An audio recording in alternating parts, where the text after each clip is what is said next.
Thank you for your cooperation, sir, and for letting me inside your home. I know it can be intimidating to have a police officer show up at your front door, but this shouldn't take too long. So, can I ask you a few questions as part of our ongoing investigation? Thank you. And may I sit beside you on the couch? Great. Thank you, sir. These things go much smoother with cooperation, so thank you for that. The case? Well, I'm here investigating a cybercrime. All the victims live in this neighborhood, which is highly unusual for a hacking crime. They had their devices compromised, and the hacker stole, well, highly private, intimate, personal photos and videos. And all the victims were young women in their 20s.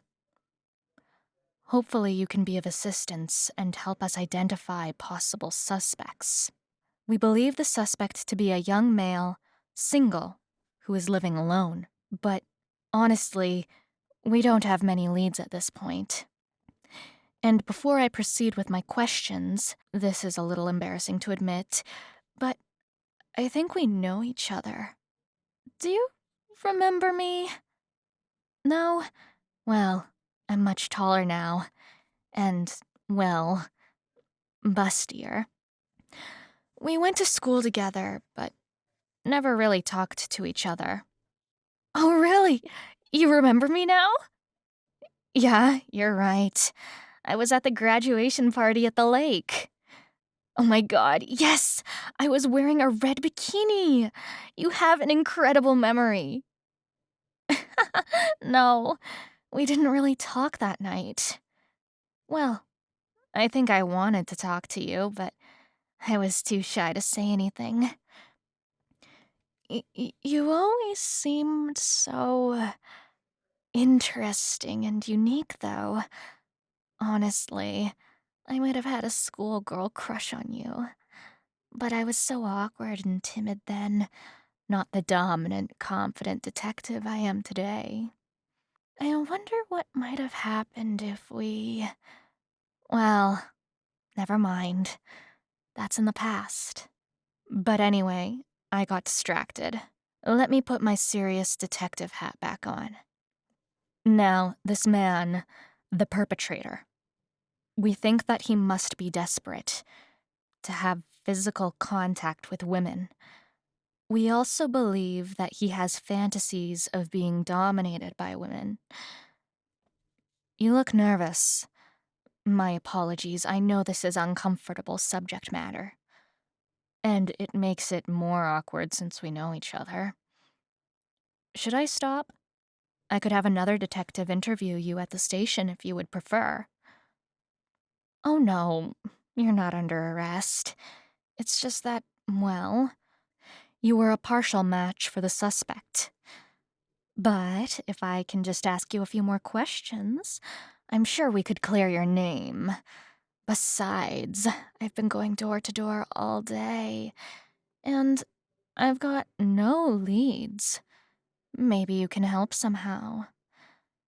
At the very least, I just enjoy talking to you. Okay, great. Thank you. Well, as I said, you were a partial match for the suspect, according to the profile we've developed. A young, single male, living alone in the same neighborhood as the victims. So your name was automatically highlighted by our profiling software and included on the list of possible suspects. I know that you could never do something like this. I remember you from school. You were a good guy. But it's my job to question you. And, like I said, maybe I can eliminate you from consideration as a potential suspect. I am the lead investigator on this case.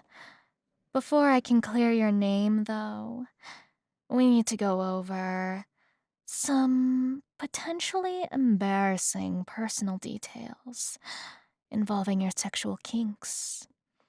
Because, well, We obtained your internet search history with a warrant, and your kinks were possible matches for the suspect.